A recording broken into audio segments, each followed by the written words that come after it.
Howdy guys, welcome back to another one. I have had quite a few people, to be honest, ask me to put together some 24 and 32 gauge non-toxic loads. Well, I think TSS is probably plumb out of the question. There are no non-tox wads available for either gauge. But Bismuth, on the other hand, yeah, we can do that. We have to load it a bit of a weird way, but it is certainly doable. I'm going to show you how.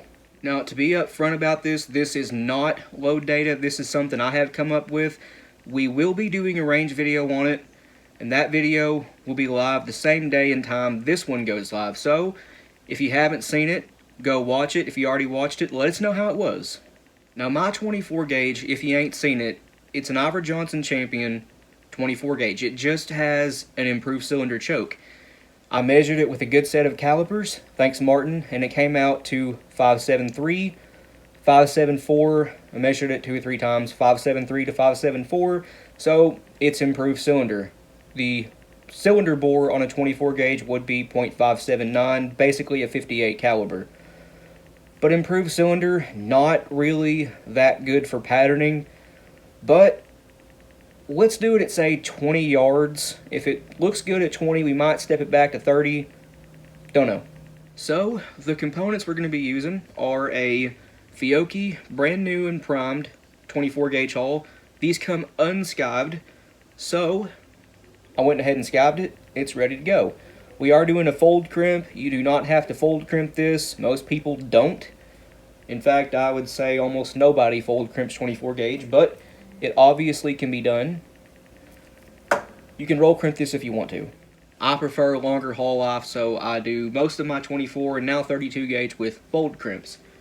The powder we're using is Hodgdon HS6, Josh's favorite powder, 18.5. The wads we're going to be using, yes, wads, are the SG24 and the Claybuster 7/8 ounce 20 gauge wad for tapered hauls. Now, this wad, yes, it's 20 gauge, but being for a tapered haul, they actually fit 24 gauge like a glove. See?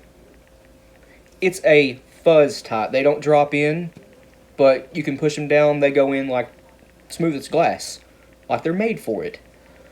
But, look at this shot cup.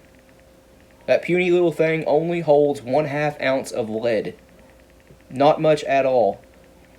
Definitely even less bismuth. But we can cut the top half of that wad off and use the shot cup from this 20 gauge wad. This holds 7/8 ounce of lead, or 4/5 ounce of bismuth.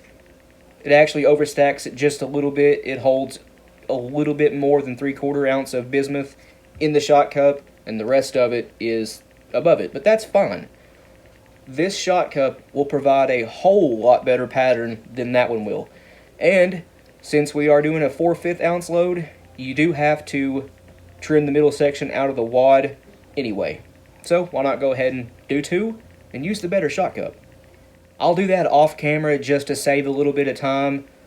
I'll show you what the wads look like after I'm done, that way you'll know where to cut. So for the 20 gauge wad, we literally just need the shot cup. I wish I didn't drop that and then fumble trying to pick it up.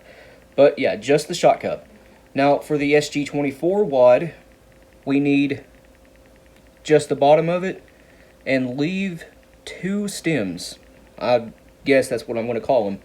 Yeah, 2 stems above the bottom ring right there. That's what you need. It goes like that inside the hull. Little thing is hard to hold on to, but yeah, just like that inside the hull. It'll get you a 4/5 ounce payload with bismuth and be able to fold crimp it.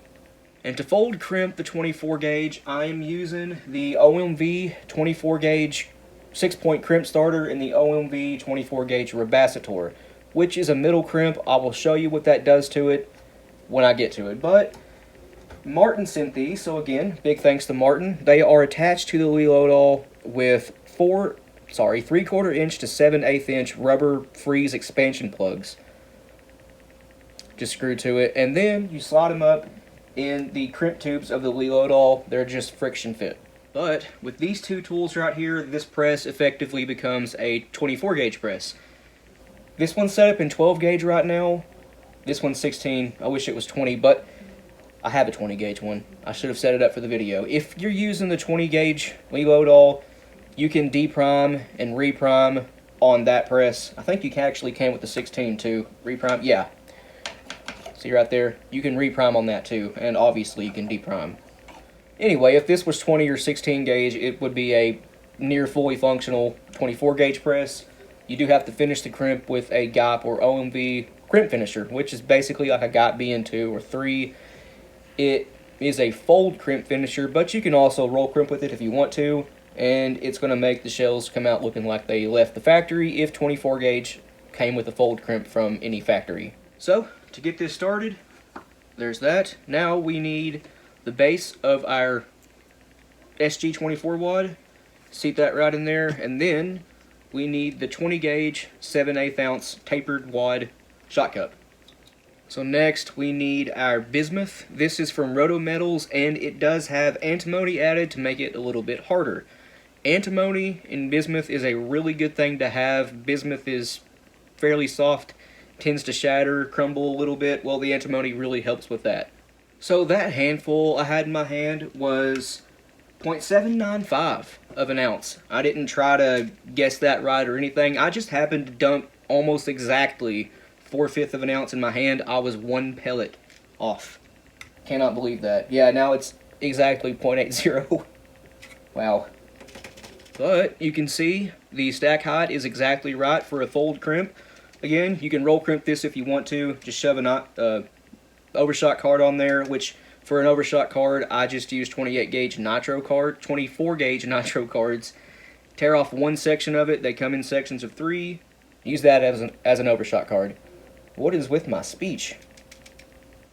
So, go ahead and pre-crimp this. It works just like crimping anything on a reload all. I like to do it in a few passes. These Fiocchi hulls are very thin wall and tend to crush if you're not careful, so I just work the crimp in about habit. Yeah, there we go. Pre-crimp is formed. You want it almost closed up. And then we'll use the OMV Rebacitor. I know it's probably going to be kind of hard to see for you guys, if not impossible, sorry. But this just creates a dome. Well, that one just almost closed it up. Usually they just create a crease around the center of a crimp, right near the edge of the hull, but towards the middle. And it closes the crimp up all the way.